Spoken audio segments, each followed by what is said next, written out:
Assalamualaikum warahmatullahi wabarakatuh. Halo teman-teman semuanya, apa kabar? Kami dari kelompok 6 kelas 4B akan menjelaskan mengenai pengembangan media pembelajaran dalam mata kuliah Strategi Pembelajaran Sejarah yang beranggotakan Syahda Alfareja, Lulu Duratul Maglah, dan Siti Syainatunisa.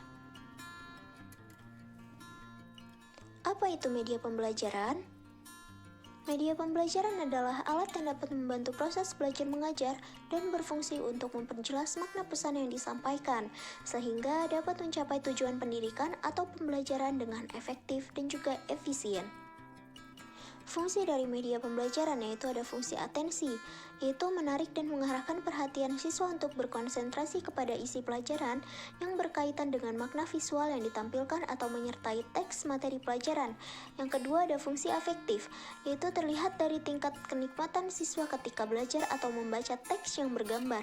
Yang ketiga ada fungsi kognitif, terlihat dari temuan-temuan penelitian yang mengungkapkan bahwa lambang visual atau gambar ini memperlancar pencapaian tujuan untuk memahami dan mengingat informasi atau pesan yang tergantung dalam gambar. Peranan dari media pembelajaran yaitu memberikan rangsangan yang bervariasi kepada otak kita sehingga dapat berfungsi secara optimal. Yang kedua, mengatasi keterbatasan pengalaman yang dimiliki oleh para mahasiswa atau peserta didik.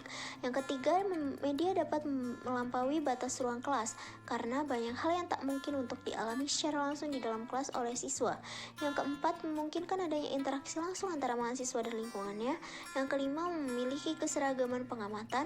Yang keenam, membangkitkan keinginan dan minat baru, dan yang ketujuh membangkitkan motivasi dan merangsang untuk belajar.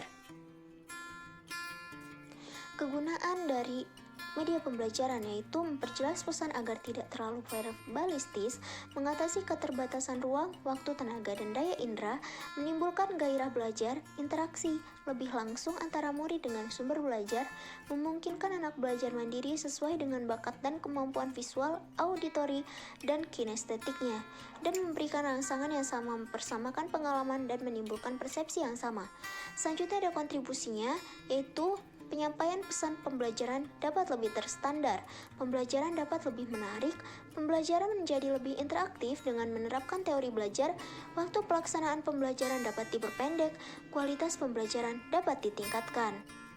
Pengembangan media pembelajaran ada berbasis visual, yaitu visualisasi pesan, informasi, atau konsep yang ingin disampaikan kepada siswa dapat dikembangkan dalam berbagai bentuk, seperti foto, gambar atau ilustrasi, sketsa, atau gambar garis. Yang kedua ada berbasis audiovisual, bentuk media pembelajaran yang mudah dan juga terjangkau. Yang ketiga ada berbasis komputer, yaitu kemajuan media komputer memberikan beberapa kelebihan untuk kegiatan produksi audiovisual. Yang keempat ada berbasis edutainment, yaitu media berbasis edutainment menggabungkan prinsip hiburan dengan pendidikan. Selanjutnya ada model pengembangan media pembelajaran. Yang pertama ada model ASUR, fokus kepada perencanaan pembelajaran untuk digunakan dalam situasi pembelajaran di dalam kelas secara aktual. Yang kedua ada model PIE, yaitu akronim dari Plan, Implement, dan Evaluate. Model ini dikhususnya untuk pengembangan teknologi pembelajaran yang dapat digunakan oleh pendidik dan siswa dalam pelaksanaan pembelajaran. Yang ketiga ada model Roeblayer, yaitu dikenal dengan model TIP, yang merupakan akronim dari Technology Integration Planning atau perencanaan integrasi teknologi.